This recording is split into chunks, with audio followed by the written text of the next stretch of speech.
திரு ஜீவா, அதீதமாக எதிர்பார்க்குறாங்களா எதிர்கட்சிகள் அரசாங்கம் உடனே நல்லா செயல்படணும்னு?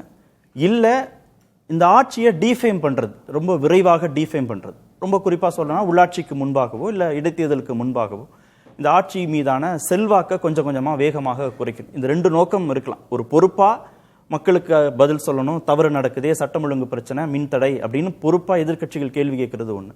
இல்லைன்னா வந்துட்டாங்க, இவங்களை எப்படியாவது மக்கள்கிட்ட செல்வாக்கை குறைச்சு பொலிட்டிக்கலாக ஏதாவது கெயின் அடைய முடியுமான்னு பார்க்குது. எப்படி செயல்படுது எதிர்கட்சிகள்? எதிர்கட்சிகள் இந்த தாவைக்க அரசை டிஃபேம் பண்ணுறாங்களா அப்படிங்கிற கேள்வி கேட்டீங்க. அவர்களை ஆதரிக்கின்ற, தாவைக்காவை ஆதரிக்கின்ற இரண்டு இடதுசாரிகள், விடுதலை சிறுத்தைகள், காங்கிரஸ், இவர்கள் தரப்பிலிருந்து இந்த ஒரு மாத கால ஆட்சி அருமையாக இருக்குன்னு ஏதாவது ஒரு கமெண்ட் வந்திருக்கா? அவர்களை ஆதரிப்பவர்களிடம் இருந்து 6 மாதம் அவகாசம் கொடுங்கன்னு கேட்கறது அதுதான். இந்த ஒரு மாதம் அவங்க எப்படி சிறப்பாக செயல்பட்டுருக்காங்க அப்படின்னு ஒரு வார்த்தை அவர்களிடமிருந்து வர முடியல. அவங்களிடம் எந்த பதிலும் இல்லாமல் இப்போ தானே வந்துக்கிட்டு இருக்காங்க, லேர்னிங் ப்ராசஸ், கற்றுக்கிட்டு இருக்காங்க, சின்ன பசங்க தானே, இந்த மாதிரியான வார்த்தைகள் தான் வருது. இந்த ஒரு மாத ஆட்சிக்கு என்ன மார்க் போடலான்னு கேட்டிங்கன்னா இவர்களுக்கு கொடுத்ததுலேருந்து நீங்கள் எடுத்துக்கலாம். இதுதான். அப்போனா என்ன அர்த்தம்? விமர்சனங்களை கண்டுக்காதீங்க, கொஞ்சம் நிறகுறம் இருக்கும், அட்ஜஸ்ட் பண்ணுங்க. இது யார் சொல்கிறா? தாவைக்காவை ஆதரிப்பவர்களிடமிருந்து வருது. திமுகவிடமிருந்து இந்த வார்த்தைகள்லாம் வரலை. நாம் எதிர்பார்ப்பது என்னன்னா, சட்டம் ஒழுங்கு திமுக ஆட்சியில் சரியில்லை, இவங்க ஏன் சரி செய்யலைன்னு கேட்கல. குறைந்தபட்சம் திமுக ஆட்சியில் இருந்த அளவுக்காவது அப்படியே மெயின்டைன் பண்ணால் பரவாயில்ல. அதை விட 100 மடங்கு 1000 மடங்குல இருக்குது. தினமும் செய்தி வாசிப்பில் உங்களுக்கு சட்டம் ஒழுங்கு, பாலியல் வன்கொடுமை, சிறுமி வன்கொடுமைங்கிற செய்தி ரொம்ப அசால்ட்டாக வருது. இப்போ இன்றைக்கெலாம் திருவள்ளூர், கும்மிடிப்பூண்டுன்னு ஒரே நாளில் 6-7 நிகழ்ச்சி. எனக்கே உண்மையிலே இது அதிர்ச்சியாக தான் இருக்குது. என்ன நடக்குது இது அப்படின்னு. நான் என்ன கேட்டேன், நீங்கள் என்ன சொன்னீங்க? திமுக ஆட்சியில் பெண்கள் வெளியவே போக முடியல, பாத்ரூம் போக முடியல. சிஎம் பேசின வார்த்தை, அவர் பயன்படுத்தின வார்த்தையை தான் அப்படியே போடுறேன். ஆனால் இந்த ஆட்சியில் இப்போ நடக்குது. அப்போ எனக்கு என்னன்னா, நீங்கள் கேட்குறீங்க அவங்க சிறப்பாக செயல்படுறாங்களான்னு. ஏற்கனவே இருந்ததோட அந்த விஷயங்கள் எல்லாமே பின்னாடி போய்கிட்டு இருக்கு. நமக்கு அதுதான் அதிர்ச்சியாக இருக்குது. என்ன செயல்படணும்னா, அரசியல் பற்றி, நிர்வாகம் பற்றி புரிதல் இல்லாத திரு விஜய் முதல்வராக இருக்கிறார், திரு செங்கோட்டையன் மட்டும் மூத்த அமைச்சராக இருக்கிறார், மற்றவங்களுக்கு நிர்வாகம் சார்ந்த அனுபவங்கள் கிடையாது. இப்போ அதெல்லாம் கற்றுக்கொள்ளணும்ல அவங்களுக்கு. அதுக்கான ஒரு அவகாசம் வேணும்ல. என்ன முடிவெடுக்கலாம், யாரோட பேசணும், அரசாங்கத்தோட பாலிசி என்ன, அதில் என்ன மாற்றங்கள் வரணும். இப்போ காலை உணவு திட்டத்தை விரிவாக்கம் பண்ணியிருக்காங்க. அடுக்குமாடி கட்டடங்களுக்கான அனுமதியை இனிமேல் சிஎம்டிஏ கொடுக்கும் அப்படின்னு சொல்கிறாங்க. சிங்கப்பெண் அதிரடிப்படைன்னு ஒரு திட்டத்தை கொண்டு வர்றாங்க. கொஞ்சம் அவங்களுக்கு வேணும் இல்லையா அவகாசம்? அது வேண்டாமா? அதாவது ஊட்டி மலை உச்சியிலிருந்து பஸ் ஏறி உட்காடுறோம், அந்த டிரைவர்கிட்ட நல்லா ஓட்ட தெரியுமான்னு கேட்டால், கீழே எப்படியும் மேட்டுப்பாளையத்தை ரீச் பண்ணுறதுக்குள்ளே நான் ஓட்ட கற்றுக்குறேன், கிளச் எது பிரேக் எதுன்னு பார்த்து நான் கற்றுக்குவேன் எப்படியும் அப்படின்னு சொன்னால், அந்த ட்ராவல் பண்ணுறவங்களுடைய மனநிலை எப்படி இருக்கும்? அது மாதிரி தான் இருக்குது இவங்க சொல்கிறது. எங்களுக்கு நிர்வாகம் தெரியாது, நாங்கள் அதை விஜயே ஏற்றுக்கிறாரு, அவரே சொல்கிறாரு, நாங்கள் புதுசாக தான் வந்திருக்கோம், நாங்கள் கற்றுக்குறோம், நாங்கள் செய்வோம், படிப்படியாக செய்வோம்னு அவரே தான். நீங்கள் புதுசாக வந்திருக்கீங்க, ஆனால் ஏற்கனவே ஆட்சியில் இருந்தவர்கள், நிர்வாகம் தெரிந்தவர்கள், பிடிஆர் போன்றவர்களும் தோக்கடிச்சுட்டு வந்திருக்கீங்க சார். பிடிஆர்லாம் ஒரு ஆளான்னு கேட்டு நீங்கள் தோக்கடிச்சிருக்கீங்க. அவ்வளோ பெரிய பொருளாதாரம், நீங்கள் என்ன பிடிஆர்லாம் என்ன அவராலிட்டு தமிழ்நாட்டுக்கு என்ன பிரோஜனம்னு கேட்டு நீங்கள் வந்திருக்கீங்க. அப்பேற்பட்ட நபர்களை தோற்கடித்துட்டு வந்த நீங்கள் இன்றைக்கி நாங்கள் இப்போ தானே பரீட்சை எழுதுகிறோம், இப்போ தானே 6ஆம் கிளாஸ் பி செக்ஷன் போயிருக்கோம், இனிமேல் பிஎஸ்டி போக வேண்டியது இருக்குல்ல அப்படின்னு சொன்னால் என்ன பண்ணுது? நீங்கள் சொன்னதை தான் மக்கள் கேட்குறாங்க.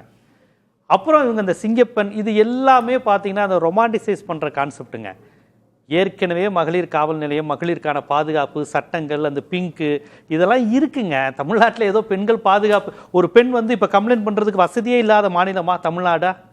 ஒரு பெண் ஒரு ஆண் தொந்தரவு செய்கிறான், வேலை பார்க்குற இடத்துல பண்ணுறான், அதுக்கு உங்களுக்கு இடங்கள் இருக்குது. சினிமா தொழிலில் பெண்களுக்கு பாதிப்பா, கம்ப்ளைண்ட் பண்ண உங்களுக்கு இடம் இருக்குது. அவங்க கம்ப்ளைண்ட் பண்ணாமல் இருக்கலாம், அது வேறு விஷயம். எல்லாத்துக்கும் சட்டப்படியாமல் இடம் இருக்குது, வேலை பார்க்குற இடத்துல இடம் இருக்குது. இது தமிழ்நாடு அரசு, இந்திய அரசியலமைப்பு சட்டங்கள் எல்லாமே இருக்கு. நீங்க எல்லா அரசும் செய்யறதானே. இப்போ அம்மா பேட்ரோல்னு ஏடிஎம்கேல இருந்து கொண்டு வந்தாங்க, இவங்க பிங்க் பேட்ரோல்னு டிஎம்கே கொண்டு வந்தாங்க. இவங்க அடுத்ததா சிங்கப்பெண் என்ஹான்ஸ் பண்ணிருக்காங்க. எல்லாமே ஏற்கனவே இருக்கிற விஷயத்துக்கு பேர் மாற்றுறது, யூனிஃபார்ம் மாற்றுறது, கலர் மாற்றுவது. இதுவரையும் பெண் போலீஸ், ஆண் போலீஸ் ரீல்ஸ் போட்டதுல சிங்கப்பெண்கள் நிறைய ரீல்ஸ் போடுறாங்க. இதுதான் மாற்றமாக இருக்கே ஒழிய இதில் என்ன இப்போ நடந்துச்சு? சிங்கப்பெண் படையில் இருந்த ஒரு பெண்ணே நான் பாலியல் வன்கொடுமைக்கு உள்ளானே என்ன அப்படின்னு உடனே அந்த தகவல் வந்த உடனே ஒரு செய்தி வருது. இப்போ இன்னைக்கு ஒரு பரதா போட்ட ஒரு லேடி உங்கள் ஊடகத்தெல்லாம் பார்த்து அழுகுறாங்க, என்னை எப்படி எதை கான்டாக்ட் பண்ணுறது, என்ன இவ்வளோ மோசமாக நடக்குதுன்னு. அப்போ நீங்கள் பேர் மாற்றுவது, அதை ரொமான்டிசைஸ் பண்ணுறது, அதை ஹீரோயிசம் ஆக்குவது, அதை சினிமா ஸ்டைலில் சொல்லி வருது, இதுதான் நடக்குதே ஒழிய என்ன மாற்றம் நடந்துருச்சு? அதை திமுக ஆட்சியில் பெண்களுக்கு பாதுகாப்பே இல்லை, நீங்கள் சட்டம் ஒழுங்கு எங்கே பார்த்தாலும் வெட்டி கொலை, ஆணவ படுகொலை, சாதி வெறி, நீங்கள் இப்போ இந்த ஒரு மாதத்தில் கடந்த 5 ஆண்டுகளை விட பல மடங்கு நடந்திருக்கே. நீங்கள் புதுசாக செய்ய வேணாம் சார், இது ஏற்கனவே இருக்கிறதுலையாவது அந்த லெவல் மெயின்டைன் பண்ணால் கூட பரவாயில்லையே.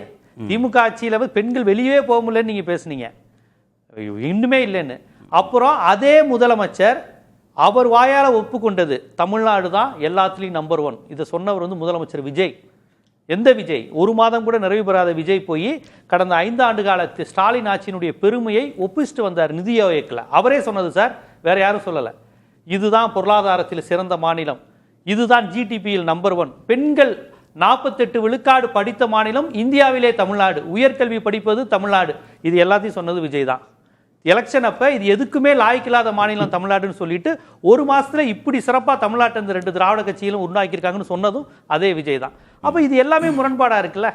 அதாவது கனிமொழியோடைய ஸ்டேட்மெண்ட் கட்டுக்கதைகளை சொல்லி பெண்களுக்கு பாதுகாப்பே இல்லைன்னு நிறைய கட்டுக்கதைகளை சொல்லி ஆட்சிக்கு வந்துட்டாங்கன்னு விமர்சனம் பண்ணியிருக்காங்க கனிமொழி. இப்போ நிதி ஆயோக் கூட்டத்தில் பேசினதை அவர் சுட்டி காட்டினார். இந்தியாவுடைய 2வது பெரிய பொருளாதாரமாக திகழும் தமிழ்நாடு தனது உறுதித்தன்மையையும் தொடர் வளர்ச்சியையும் வெளிப்படுத்தி வருது அப்படின்னு சொல்லியிருக்கு.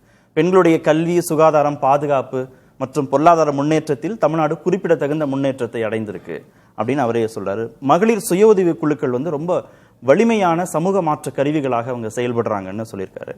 இந்தியாவில் உள்ள தொழிற்சாலைகளில் பணி செய்யக்கூடிய பெண்களில் 42% பெண்கள் தமிழ்நாட்டில் தான் இருக்கிறாங்கன்னு நிதி ஆயோக் கூட்டத்தில் பேசியிருக்கு. ஆனால் தேர்தல் பிரச்சார கூட்டங்களில் இதற்கு முற்றிலும் எதிரான விமர்சனங்களை தான் முன் வச்சார்.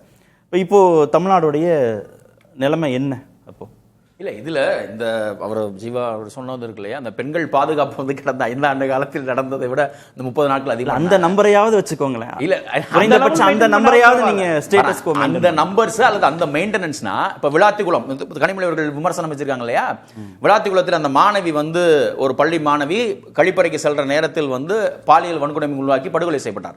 அந்த அவருடைய பெற்றோர் சமீபத்தில் பேட்டி கொடுத்திருக்காங்க. அந்த மாணவியை பாலியல் வன்கொடுமைக்கு உள்ளாக்கி படுகொலை செய்து ஒரு திமுக பிரமுகர், திமுக குடும்பத்தைச் சேர்ந்த ஒரு பிரமுகர் எங்களுக்கு அழுத்தம் கொடுத்து அந்த இன்னொரு நபரை கைது பண்ணாங்களே, ஏற்கனவே அதாவது குற்ற வழக்கு பின்னணி வரலாறு இருக்கக்கூடிய ஒரு நபர் தான் இதற்கும் காரணம் என்று ஆதாரங்கள், ஆவணங்கள் சிலவற்றை காட்டின. அந்த ஆவணங்கள் ஜோடிக்கப்பட்ட ஆவணங்கள். அந்த ஜோடிக்கப்பட்ட ஆவணங்களை உருவாக்கி எங்கள் மகளை படுகொலை செய்தது ஒரு குற்ற பாலியல் வரலாறு இருக்கக்கூடிய நபர் தான் என்று இவர்கள் மாற்றி சொல்கிறார்கள். இந்த காட்சிகள் இப்ப நடக்குதா? இல்ல இல்ல இப்போ இல்ல இந்த தாவேகா நிர்வாகிகள் சிலரும் நிர்வாகிகள் பொலிட்டிக்கலா அணுகிட்டோம்னு வச்சுக்கோங்களேன். அவர் தாவேகா நிர்வாகி செய்யலையா, அதிமுக நிர்வாகி செய்யலையா, திமுக நிர்வாகி போய் நின்றோம். அது சட்டம் ஒழுங்க கட்டுக்குள்ள வச்சிருக்கிறாரா? சட்டம் ஒழுங்க கட்டுக்குள் வைத்துக் கொள்வதில் பொலிட்டிக்கல் இன்ஃப்ளூயன்ஸ் இருக்கா?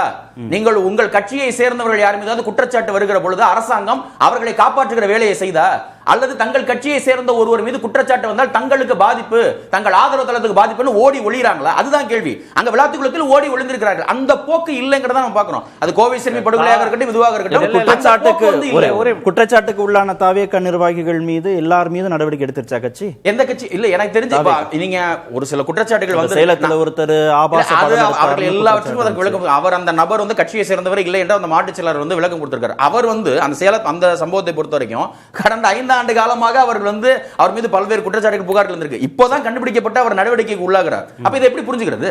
சாமிநாதன் சுருக்கமா பிரியன் சார். இல்ல சார், அத விவேக் சார் பேசுற பொழுது விளாத்திக்குளத்தை சொன்னாங்க. அதே தூத்துக்குடி மாவட்டத்துல ஸ்ரீவைகுண்டம் இருக்கு.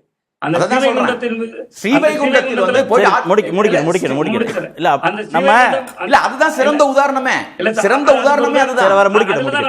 அதுலதான் நான் சொல்றேன். இந்த மாதிரியான தாவேக்காவினர் சிக்கக்கூடிய புகார்கள் எல்லாத்துலயும் மாவட்ட செயலாளர்கள் அறிக்கை விட்டு நீக்கிறாங்க, கட்சியை விட்டு. பொதுச் செயலாளர் நீக்க மாட்டாரு, சேர்க்கிறது மட்டும் பொதுச் செயலாளர் வச்சு சேர்க்கிறாங்க. நீங்க நீக்கக்கூடிய குற்றப்பட்டியல் இப்படி சேரக்கூடியவர்களை ஃபுல்லா சாதாரண மாவட்ட அளவுல இருந்து அறிக்கை வருது. அது தவறுங்கிற நீங்க தமிழகம் முழுவதுக்குமா இருக்கலாம். அது கட்சி சார்ந்த உட்பட்டதாக இருக்கலாம். நம்ம அதுல எது பண்ண முடியல. அதுதானே பொதுச் செயலாளர் செய்யும் போது தானே மாநிலம் முழுவதும் இருக்கக்கூடிய கட்சி நிர்வாகிகளுக்கு ஒரு வலுவான மெசேஜா போய் சேரும். மாவட்ட அளவில் இருக்கக்கூடிய தாவேகா எம்எல்ஏ அறிவுறுத்தலின் பேர் தான் இவ்வளவு பெரிய கொடூரம் நடந்திருக்குன்னு சொல்லி இல்ல நம்ம அப்படி சுருக்கிற வேண்டான்ற தாவேகா அதிமுக திமுகன்னு சுருக்கிற வேண்டாம். குற்றச்சாட்டை சட்டம் ஒழுங்கு பாலபாரதி முன்னாள் சட்டமன்ற உறுப்பினர் இந்த விவகாரத்தை அங்க கையில் எடுத்து நடத்துபவர்களே மாதர் சங்கம் தான். சரியா? நடவடிக்கை எடுக்கலன்னு அவங்க சொல்லி இருக்காங்க.